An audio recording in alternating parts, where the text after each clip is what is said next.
அனைவருக்கும் வணக்கம். லட்சியம் இல்லாத வாழ்க்கை என்பது முள்ளில்லாத கடிகாரம் போன்றது. அது நின்றாலும் பயனில்லை, ஓடினாலும் பயனில்லை. எனவே ஒரு லட்சியத்தோடு வாழ்க்கையை ஆரம்பில் நீதிபதி ஆவதுதான் என்னுடைய லட்சியம் என்ற ஒரு கோலை ஃபிக்ஸ் பண்ணி அதை வெற்றி காண வேண்டும் என்று கூறி இன்றைய வகுப்பில் நாம் தொடர்ந்து பார்த்து கொண்டு வருகிற இந்து மேரேஜ் ஆக்ட் 1955 இந்து திருமணச் சட்டம் 1955 நாம் தொடர்ந்து பார்த்து கொண்டு வருகிறோம். அந்த வகையிலே அதாவது எப்பவுமே ரீகால் பண்ண ஒன்று படித்தோன்னு சொன்னால் இப்போ நம்ம எங்கே 15வது பிரிவை எடுக்க போகிறோம்னா இதற்கு முன்னாலே 1 to 14 என்ன சொல்கிறது, நான் 5லேருந்து நான் ஆரம்பிப்பேன் எப்பவுமே வச்சுங்களேன். இப்போ செக்ஷன் 5 நான் சொல்கிறது condition for Hindu marriage, Hindu திருமணத்திற்கு தேவையான நிபந்தனைகள். 6 ஒமிட்டடு. 7 செரமனிஸ், எவ்வாறு அந்த இந்து திருமணம் நடைபெற வேண்டும், சம்பிரதாயங்கள். 7A வந்து நான் சொல்லுது சீர்திருத்த மற்றும் சுயமரியாதை தீர்மானங்கள். 8 ரிஜிஸ்ட்ரேஷன்ஸ். 9 conjugal rights. 10 வந்து ஜுடிஷியல் செப்பரேஷன். 11 வந்து வாய்ட் மேரேஜஸ், இதையெல்லாம் சொல்லுவோம். 12 வந்து வாய்டபுள் தவிர்த்தகு மேரேஜ்லாம் சொல்லுவோம். 13 வந்து விவாகரத்துக்கான கிரவுண்ட்ஸ் என்னவென்று சொல்லுவோம். 13A வந்து alternative relief for the divorce proceeding சொல்லுவோம். 13B mutual concern. 14ல் within 1 year we cannot file a divorce petition சொல்லுவோம். இப்போ 15 என்ன சொல்கிறது என்பதை பற்றி பார்க்க போகிறோம். ரீமேரேஜ் ஆஃப்டர் டைவர்ஸ், விவாகரத்து நீதிமன்றத்தால், எங்கே இந்த நீதிமன்றத்தால் விவாகரத்தானது தீர்ப்பு ஆகிவிட்டது என்று சொன்னால், இப்போ இவர்கள் இப்போ டைவர்ஸ் யாரு, கணவன் மனைவியும் நீதிமன்றத்தில் 13லையோ இல்லை 13Bலையோ உங்களுக்கு விவாகரத்து போட்டார்கள். நீதிமன்றம் இவர்களுக்கு விவாகரத்து வழங்கிவிட்டது. இப்போ என்ன ஆயிட்டாங்க, இவர் தனியாக விவாகரத்து போய்விட்டார், இவர் தனியாக விவாகரத்து விட்டார்கள். 2 பேருமே விவாகரத்து பெற்று விட்டார்கள் என்று சொன்னால் இவர்கள் இருவரும் திருமணம் செய்வதற்கான உரிமை இருக்கிறது. ஆனால் எப்பொழுது இவர்கள் இருவரும், இந்த மனைவியானால் வேறொரு கணவரை, அதாவது வேறொரு கணவர் இல்லை அல்லது வேறொரு ஆணை, இந்த விவாகரத்து பெற்ற கணவரானவர் வேறொரு பெண்ணை எப்பொழுது திருமணம் செய்து கொள்ளலாம் என்று இந்த பிரிவு 15 இந்து திருமண சட்டம் 1955 கூறுகிறது சொன்னால் 3 கிரவுண்டு வெரி ஷார்ட்டாக ஞாபகம் வச்சுங்க. when a marriage has been dissolved by the degree of divorce, நீதிமன்றத்தில் இப்போ இந்த நீதிமன்றத்தால் விவாகரத்து இவர்கள் வழங்கிவிட்டப்பட்டது, முடிஞ்சிச்சு இல்லை, there is no right of appeal against the degree. இந்த நீதிமன்றத்தால் வழங்கப்பட்ட இந்த டைவர்ஸ் தீர்ப்புக்கு எதிராக மேல்முறையீடு உரிமை எதுவும் இல்லாத போது என்ன பண்ணலாம், இவர்கள் திருமணம் மீண்டும் மறுமணம், அதாவது மீண்டும் திருமணம் செய்து கொள்ளலாம். சரி, அடுத்து என்ன, if there is right then time of appeal expired before presenting it.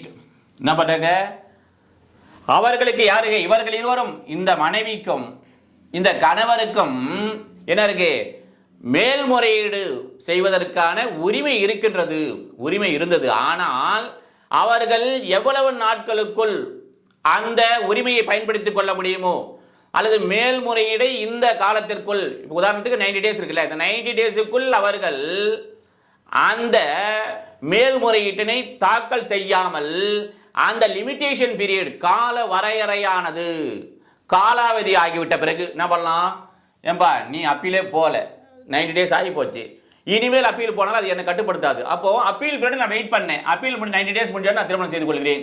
அதே மாதிரி மனைவி சொல்றாங்க நான் திருமணம் செய்து கொண்டேன், அப்போ செய்து கொள்ளலாம். சரி, மூன்றாவது என்ன, அப்பீல் பிரசன்டட் பட் டிஸ்மிஸ்ட். என்ன பண்ணாங்க, இந்த மனைவியான என்ன பண்ணாங்க, இல்லை என்னோட கனவு தான் வாழப்போகிறேன்னு சொன்ன பண்ண அப்பீல் வந்து என்ன பண்றாங்க, இங்கே பண்றாங்க, இல்லை இந்த விவாகரத்தானது எனக்கு அளித்தது செல்லாது, நான் மேல்முறை செய்ய நீதிமன்றம் வந்துட்டாங்க. அந்த அம்மா ஆனால் நீதிமன்றம் பண்ணது உங்களுடைய மேல்முறையை தள்ளுபடி செய்து விட்டால் அப்படா பண்ணா கணவன் திருமணம் செய்யலாம். அல்லது கணவர் வருகிறார், என் மனைவியுடன் நான் சேர்ந்து வாழ போறேன், நீதிமன்றம் என்னுடைய மனைவியிடமிருந்து விவாதத்தை கொடுத்து விட்டது, அது செல்லாது என்று இவர் மேல்முறை வருகிறார் என்று சொன்னால் டிஸ்மிஸ் பண்ணிட்டாங்க. அப்போ 3 விஷயம்தான். ஒன்று, அந்த ரைட்டே இல்லாத போது ரைட் இருக்குது, ஆனால் வித்தின் ஏ பீரியடுக்குள்ள அவர்கள் அந்த பிரசன்ட் பண்ணவில்லை அப்ளிகேஷனு. 3வது என்ன சொல்றாங்க, அந்த அப்பீல் பிரசன்ட் நடக்குது, வழக்கு மேல்முறையீடு, அதை தள்ளுபடி செய்து விட்டது. 3 சூழ்நிலையிலே விவாகரத்து பெற்ற அந்த கணவனோ மனைவியோ என்ன பண்ணலாம், ஆஃப்டர், அதாவது ரீமேரேஜ், மறுமணம் செய்து கொள்ளலாம் என்று சொல்லுகிறது. It shall be lawful for either party to marry again. இது என்னது, எய்தர் பார்ட்டினா கணவன் மனைவியும், ஒவ்வொருவருக்கும் இது சட்டபூர்வமாக 2வது திருமணம் செய்வதற்கு அவர்களுக்குள்ள இந்த நிலையில் செய்து கொள்ளலாம் என்று சொல்லுகின்றது. சரி, அடுத்து இப்போ ரிலேட்டட் ப்ரொவிஷன் பார்ப்போம். அதாவது நம்ம அப்பீல் பற்றியோ ஃபுல்லாக ஃப்ளோ சார்ட் போட போகிறோம், இருந்தாலும் இதுக்கு ஜஸ்ட் என்னென்ன தொடர்புடையது என்பதை மட்டும் இப்போ பார்ப்போம். Section 28 subsection 4 of Hindu marriage act 1955ல இப்போ டைவர்ஸ் வாங்கி கொடுத்துட்டாங்க நீதிமன்றத்தில் சொன்னால், அப்பீல் போவதற்கு எத்தனை நாட்களுக்கு போக வேண்டும்? எங்க 90 டேஸ், 90 நாட்களுக்குள்ளாக, இந்த கணவன் மனைவி டைவர்ஸ் பண்ண 90 நாட்களுக்குள்ளாக அவர்கள் அப்பீல் போக வேண்டும். வித் எஃபெக்ட் ஃப்ரம், எப்பொழுது முதல் இது நடைமுறைக்கு வந்தது என்றால் வித் எஃபெக்ட் ஃப்ரம் 23/12/2003 முதல் இது நடைமுறைக்கு வந்தது. இதற்கு முன்னால் 30 டேஸ் இருந்தது, இப்போ 90 டேஸ். சரி, அப்பீல் பார்த்தீங்கன்னா இப்போ சிஆர்பிசியில் 372 to 394 அப்பீல் ப்ரொவிஷன் இருக்கும், அதற்கான இருக்குது, அது ஃப்ளோ சார்ட்டில் பார்ப்போம்.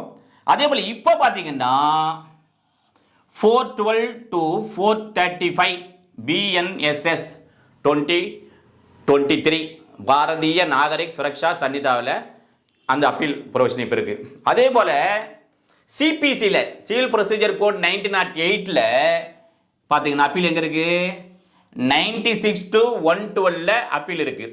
சரி, அதே போல் கிரிமினல் ப்ரொசீஜர் கோடுக்குல, அதாவது கிரிமினல் ரூல்ஸ் ஆஃப் ப்ராக்டிஸ் 2019ல் செக்ஷன் 118 to 138ல அப்பீல் இருக்கு. சரி, இன்னொரு கேள்வி இப்போ பிலிம்ஸ்னு வச்சுங்களேன், அதாவது இவர்கள் இருவரும் கணவன் மனைவி நீதிமன்றத்தால் என்ன பண்ணாங்க, இப்போ திருமணம் நடந்தது இவங்களுக்கு, பாருங்க மணமகன் நல்லா அவங்க அந்த செக்ஷன் 5 படி எல்லா கண்டிஷனும் படி திருமணம் நடக்குது.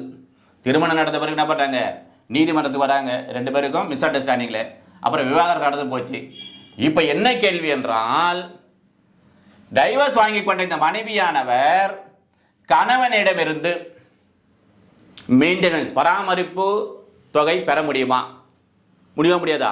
S, even divorce wife also entitled to get the maintenance until she remarry.